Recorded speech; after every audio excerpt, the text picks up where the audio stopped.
you say the way we deal with fear is obviously with courage. So what is your definition of courage?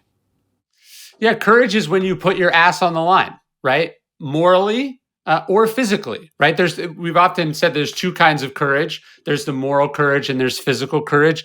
I actually think at the end of the day, they're the same thing. It's when you risk yourself, whether it's your reputation or your physical person, whether it's your finances or something else. You're always courage is about putting yourself out there, saying, I volunteer. It's saying I'll try. It's saying what you think. It's believing that this idea that you have could work. It's when you bet on yourself.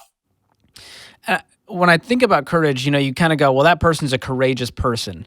But we know no one is just born courageous, and their environment shapes them. The people in their lives, the voices, their experiences will shape that. But what are the steps that someone can take to build that muscle and into their character? Well, and I would also say that courage isn't something that you earn like as a title that you get forever, right? There's plenty of people who have been physically courageous but moral cowards. And conversely, there's been people who are frail and weak who you would never have thought as being as brave or as strong as a special forces operator, but push come to shove under incredible pressure, manage to stand up for what they believe in or stand up for a cause that's right. Mm-hmm. So courage, I think you want to see as something you do on an ongoing basis.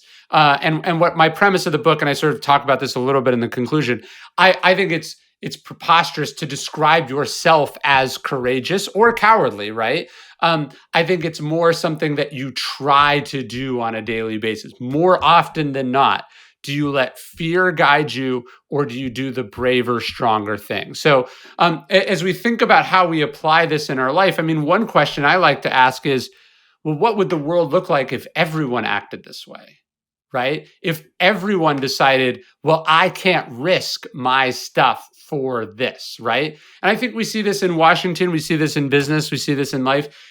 Nobody wants to be the one that takes the hit.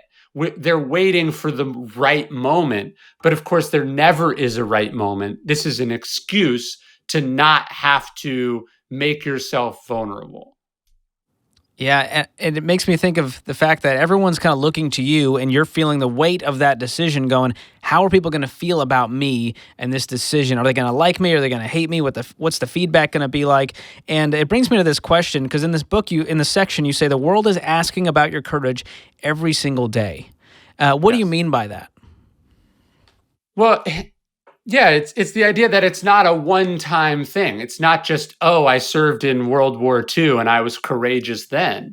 But then you came home and you looked around and there was segregation. Did you say anything? Or did you, simply focus on the fact that this wasn't, something that affected you, right?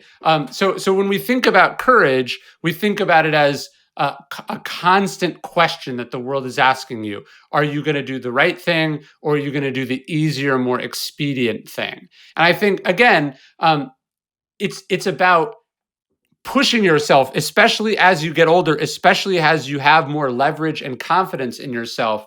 Can you do this more often than not? And when you're saying doing the right thing versus doing the easy, expedient thing, is that coming from a place of values? When you're trying to make the right call versus trying to make a decision to make this thing just go away so you don't have to deal with it anymore. What does that look like to make a decision from your values?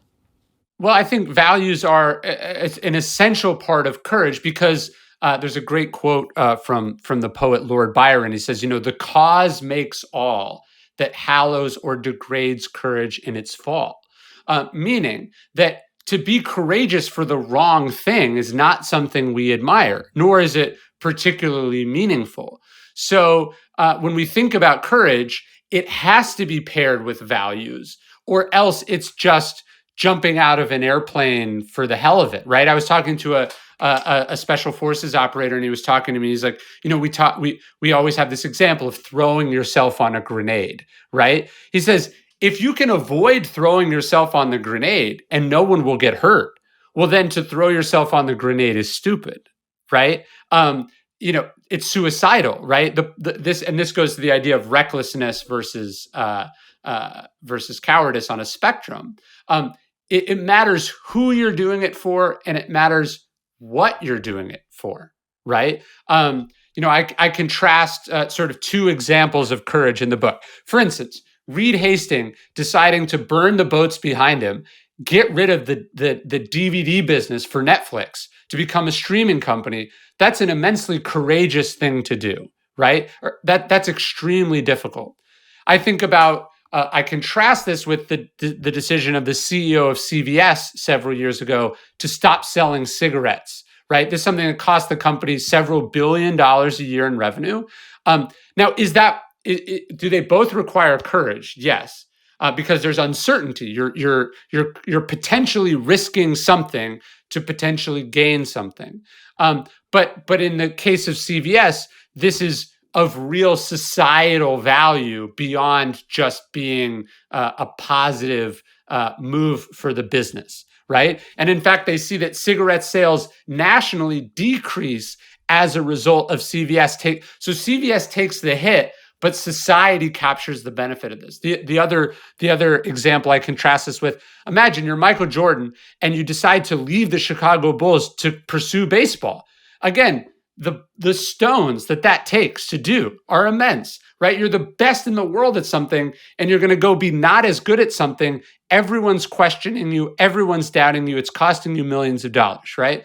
Courageous, but not nearly as courageous and heroic as Maya Moore, the WNBA player, putting her career on pause to get a man wrongly convicted out of jail, right? So I think when we think about values, it's not just what makes courage meaningful or important.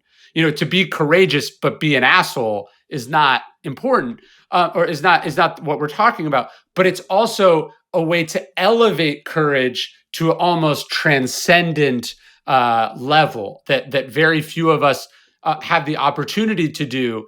But if we reject that opportunity, it's to our great regret and shame.